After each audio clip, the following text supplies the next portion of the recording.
Over the years, Marvel and DC have crossed over multiple times and even have a shared crossover universe. DC calls it Crossover Earth, and Marvel calls it Earth 7642. But how did two companies with more than half a century of rivalry come together and unite their properties for the first time? Surely such a feat would have required sorcery beyond the scope of mere mortal understanding and could only have been pulled off by a very powerful wizard. That's a pun, you'll see why in a moment. The first Marvel DC characters to cross over were Spider-Man and Superman in 1976's Superman vs. Spider-Man. But that actually was not the first time the companies worked together. That door was opened by the Wizard of Oz. See, do you see why I made that joke earlier about the wizard? You get it. In 1975, The Wizard of Oz had cemented itself as a cinema classic, and DC had obtained the rights from MGM to adapt the film into a comic book. Marvel went the cheaper route, and were just planning on making a series of Oz comics based on the original novels, which by that point had entered the public domain. The two companies caught wind of each other's plans, and both figured that while there was demand for a Wizard of Oz comic book, there probably wasn't room in the market for two competing books. Stan Lee, the famous lifelong editor at Marvel, met with Carmine Infantino, his contemporary at DC, and together the two made a deal. They published an 82-page long Wizard of Oz book and shared their responsibilities and profits. Marvel and DC present MGM's Marvelous Wizard of Oz. You could pick up your own copy for $1.50, which is over $9 in today's money. A year later, the companies came together to create a massive book that combined their most popular properties, Superman vs. The Amazing Spider-Man. Welcome to Good Idea, Bad Idea, my name is GiBi. The Superman Spider-Man book can trace its history even earlier than the Wizard of Oz event. Literary agent David Ost approached Stan Lee and Carmine Infantino in the early 70s to suggest that the two work together on a Spider-Man meeting Superman movie. In the 70s, or even today, that would be a massive hit, but both companies were too stubborn to do anything with the idea. DC was already in pre-production for the 1978 theatrical Superman movie, and Marvel was working on a Spider-Man TV show, which would eventually air in 1977 for a total of 13 episodes. And thus, neither wanted to tarnish their property. The two characters would go on to never meet on the big screen, probably. But Lee and Infantino did take the concept and adapt it into a comic book. They decided that Jerry Conway should write the book, as he had previously written for Spider-Man and Superman. He actually wrote the famous comic where Gwen Stacy died for Marvel, and he also co-created Jason Todd at DC.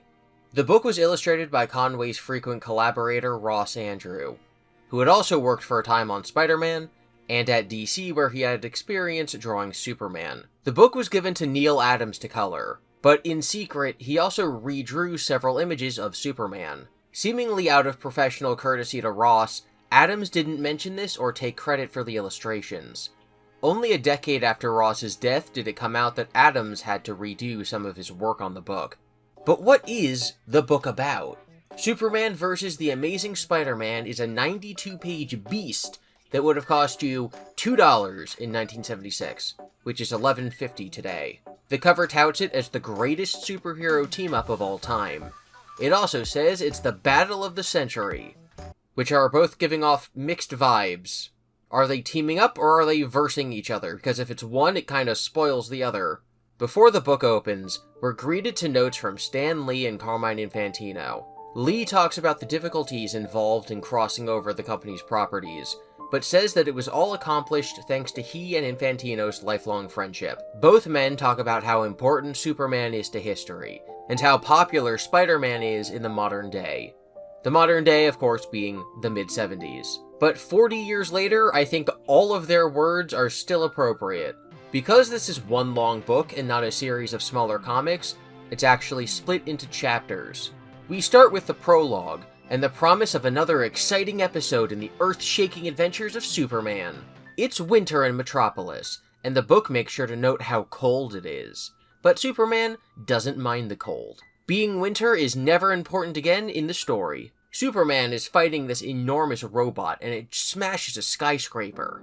Superman thinks to himself that villains always seem to target Metropolis.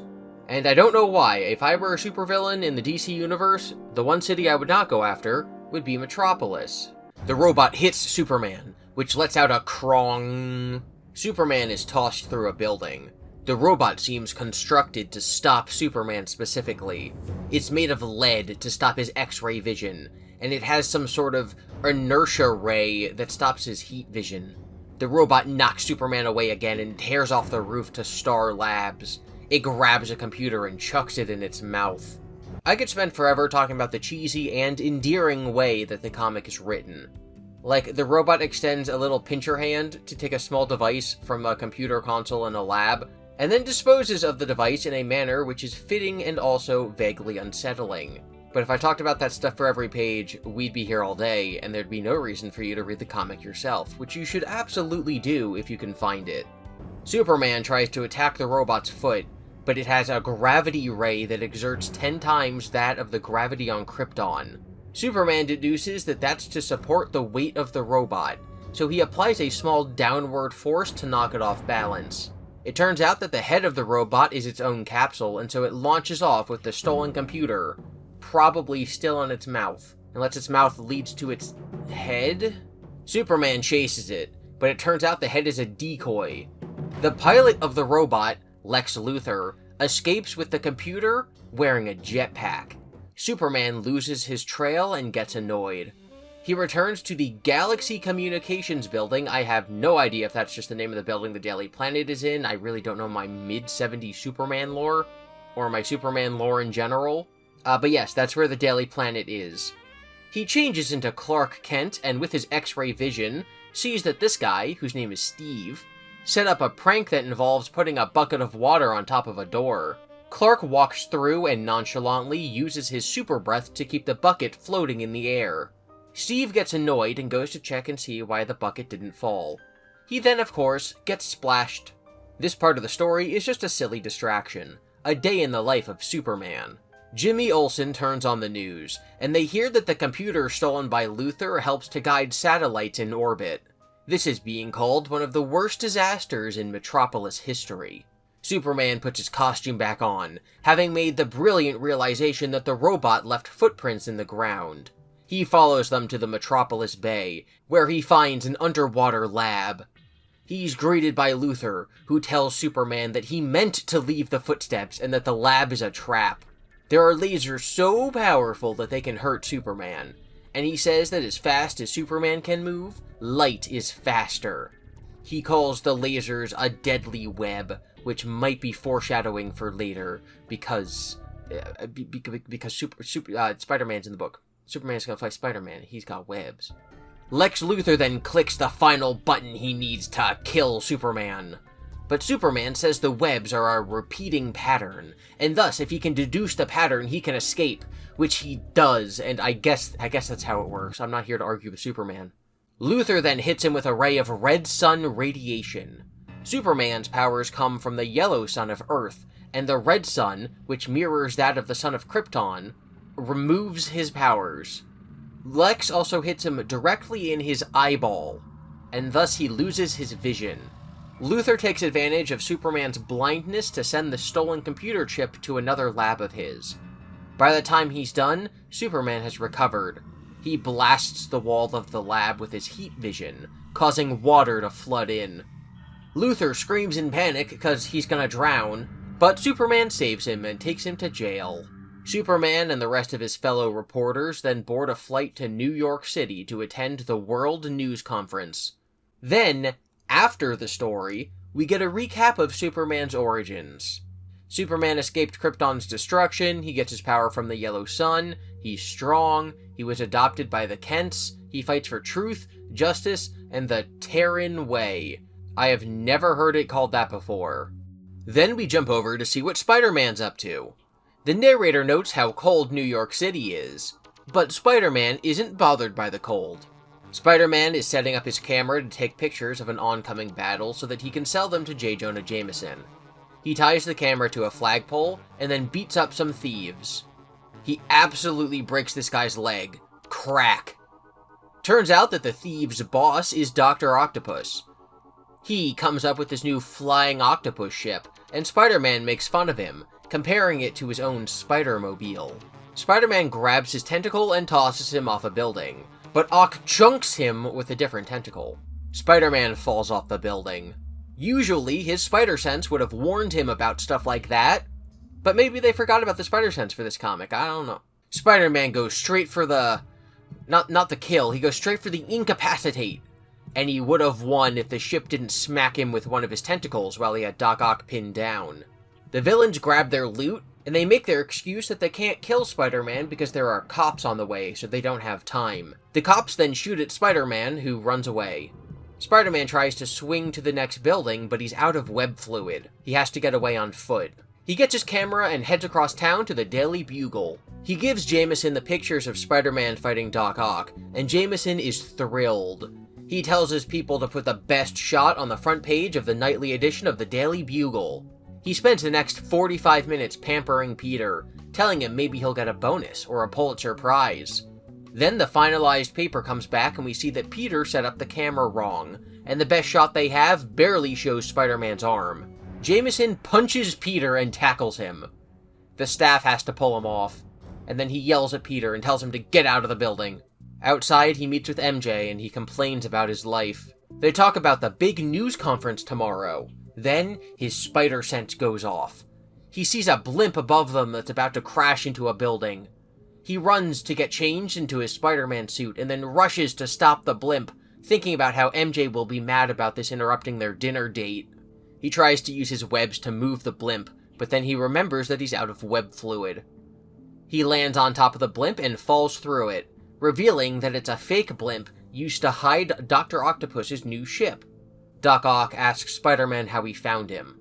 The answer is that his spider sense just nebulously alerted him to danger, and then he tried to land on what he thought was a blimp and fell through it. But Spider-Man tells him that he put a tracker on him. We get a flashback, and the comic points out that the tracker was actually shown when we saw this originally. This is silly. Spider-Man crashes the blimp into the Central Park Reservoir, which means that both Spider-Man and Superman defeated their villains underwater.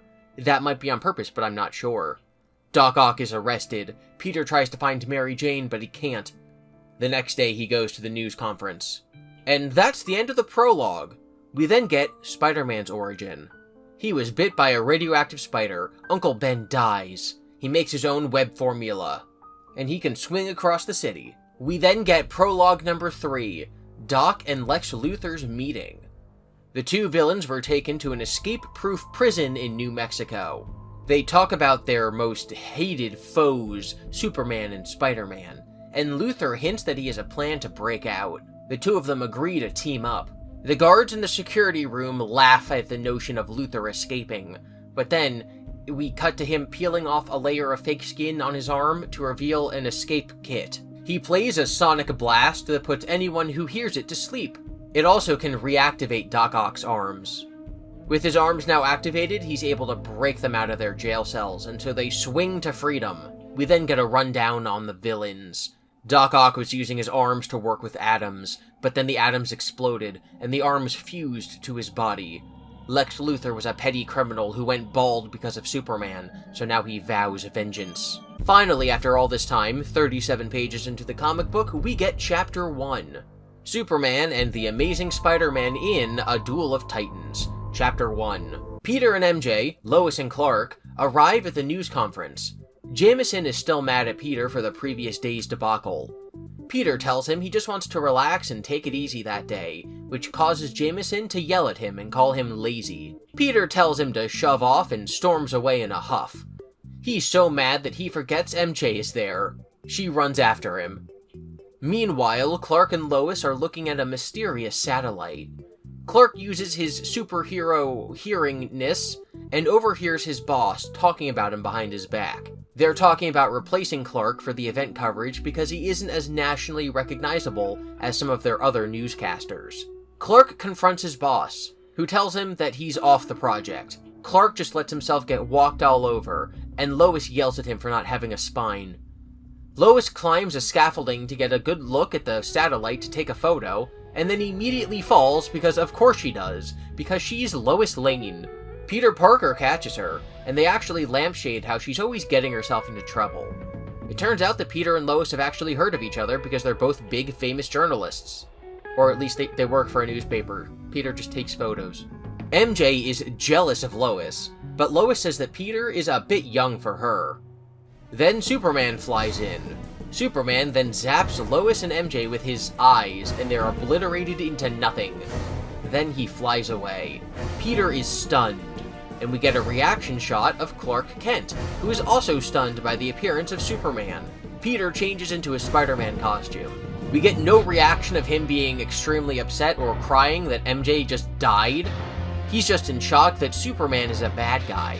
Obviously, we the reader know that it's not the real Superman because Clark Kent is right there, but to me it seems out of character for Spider-Man.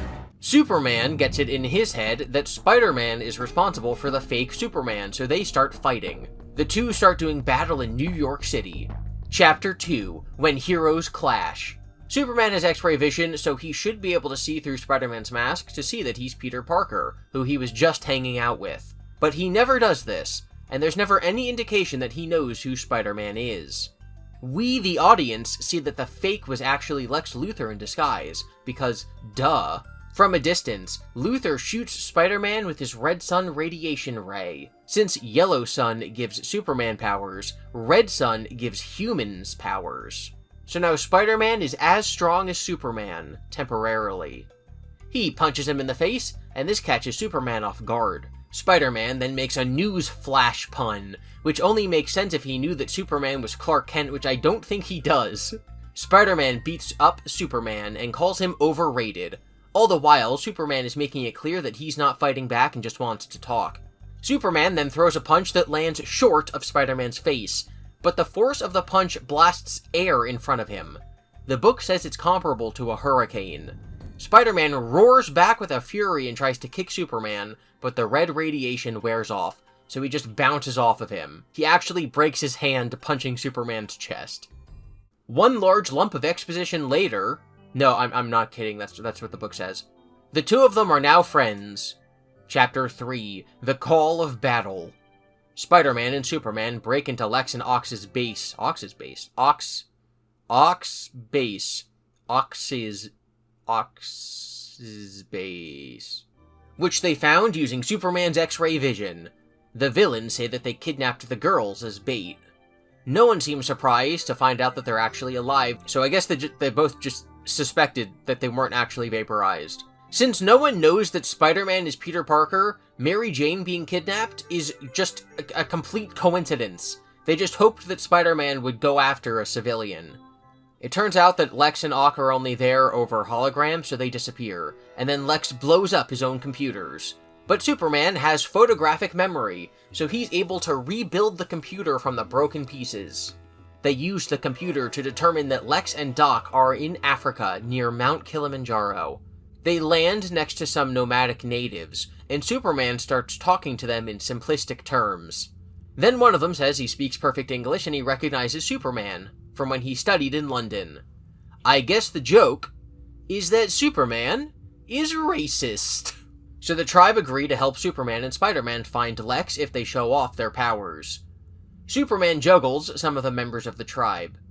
They then take a guide and fly toward a mountain. The guide tells them that one of their fellow tribesmen disappeared there a while ago.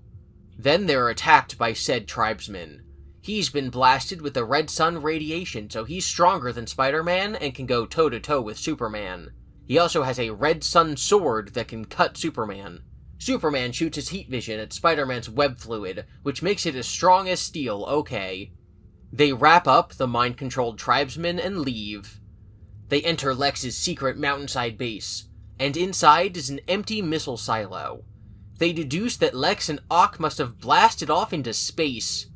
Spider-Man makes a quip about the base looking like a James Bond villain's lair, and Superman says that Lex Luthor is no laughing matter.